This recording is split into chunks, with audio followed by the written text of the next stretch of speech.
हर चीज का सिद्धांत होता है साथियों। एक हमारे सर जी ने एक कहानी लिखा है, कोशिश बनाओ पूरी कोशिश। उस कहानी में लिखा है कि एक पिता पुत्र रहते हैं, दोनों एक रास्ते से गुजर रहे होते हैं। रास्ते में पेड़ की डाली गिरी होती है। पिता पुत्र से कहते कि बेटा इस डाली को हटा दो। बेटा उस डाली को हटाने का प्रयास करता है, डाली उससे नहीं हटती है। कहता है बेटा पिता से कहता है, पिताजी मैं बहुत कमजोर हूँ, मुझसे यह डाली नहीं हटेगी। पुनः वह पिता कहते बेटा कोशिश तो करो, डाली हट जाएगी। पुनः वह बेटा उस डाली को हटाने का प्रयास करता है, पुनः वह डाली नहीं हटती है। फिर वह बेटा पिता से कहता है, पिताजी आप गलत कर रहे हैं, मैं कह रहा हूँ कि मैं बहुत कमजोर हूँ, मुझसे डाली नहीं हटेगी। फिर पिता कहते हैं बेटा पूरी कोशिश तो करो, डाली हट जाएगी। पुनः वह बेटा प्रयास करता है, डाली हटाने की पूरी ताकत लगाता है, डाली नहीं हटती है। फिर पिता कहते हैं बेटा तुमने कोशिश तो किया, पूरी कोशिश नहीं किया।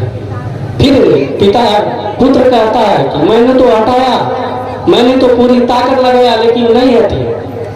तो पिता कहते हैं कि बेटा मैं तुम्हारा बाप हूँ, अगर तुम मुझसे सहायता मांगते, दोनों लोग मिलकर हटाते तो डाली हट जाती। और पुनः दोनों लोग मिलकर उस डाली को हटाते हैं और अपने मंजिल तक पहुंच जाते हैं।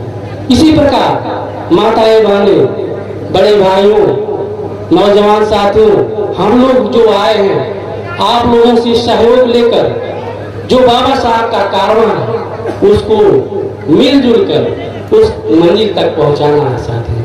और वह मंजिल क्या है? बौद्ध शासक राष्ट्र का पुनर्निर्माण करना। कैसे निर्माण होगा? और सबसे पहले हम लोग जाने कि हम लोग हैं क्या, अपने को जानिए, हम लोग कौन हैं। हम लोग साथियों, माताएं बहनों, हम लोग मूलतः बौद्धिस्ट हैं। कैसे बौद्धिस्ट है? बाबा साहब ने प्रमाण दिया। जब आप लोग शादी विवाह होता है तो कौन सी गीत गाती है? सोने की थाली में जीवना गाती है कि नहीं गाती है? और शादी विवाह में कोहबर बनाती है तो क्या बनाती थी? हाथी घोड़ा बनाती थी कि नहीं? हम लोग उस खानदान से, हम लोग इस देश के राजा हैं। यह देश मूलतः बौद्ध था और जब बौद्ध शासक था तो हम लोग सोने चांदी की थाली में जो है खाना खाया करते थे। और इसी देश को विश्व गुरु कहा जाता था, दुनिया में सबसे सर्वश्रेष्ठ था, सोने का चिड़िया कहा जाता था। नालंदा, तक्षशिला, विक्रमशिला जैसे विश्वविद्यालय होते थे जिसमें एक साथ 10,000 बच्चे रहकर पढ़ाई करते थे। इतना आगे था। लेकिन साथियों, किसी कारणवश हमारे ऊपर आक्रमण हुआ, हमारे राजाओं पे अत्याचार हुआ। आक्रमण करके हमारे जो राजा थे, महाराजा वीरभद्र, और उनका ही सेनापति एक था पुष्यमित्र नाम का, उसने आक्रमण करके उनके एक धोखे से उनकी सेना में सबसे पहले प्रवेश लेता है एक सिपाही के रूप में, फिर सेनापति बनता है। फिर क्या करता है, एक दिन सेना के कूच के लिए लिया जाता है, धोखे से उनका सर कलम कर देता है। और जब सर कलम कर देता है तो राज सत्ता हासिल कर लेता है। राज सत्ता हासिल करने के बाद अपने शासन में यह घोषणा करता है कि जो एक बौद्धों का सर कलम करके आएगा उसको 100 मुद्राएं दी जाएगी। ऐसा ही होने लगा।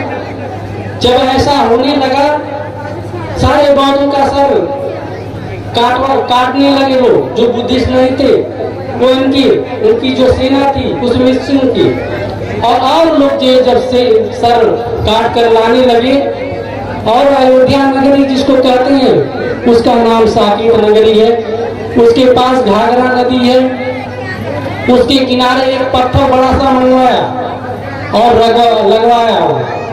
क्योंकि इसलिए मनवाया कि कई लोग ये कही उस 100 स्वर्ण मुद्रा के चक्कर में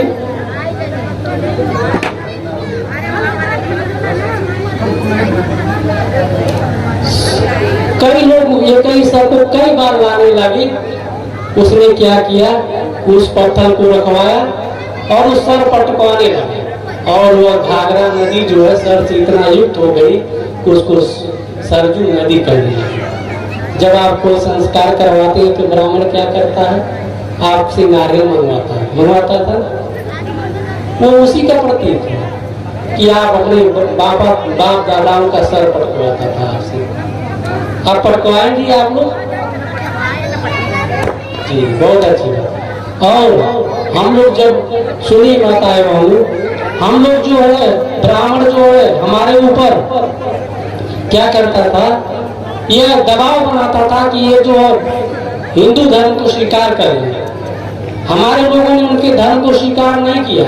हमारे लोगों ने उनसे जो है क्या किया, बहुत घृणा करते थे। इसलिए हम लोगों को अछूत करने लगे, हम लोगों को डाकू करने लगे और हमारी बस्तियां अलग बसाने लगे।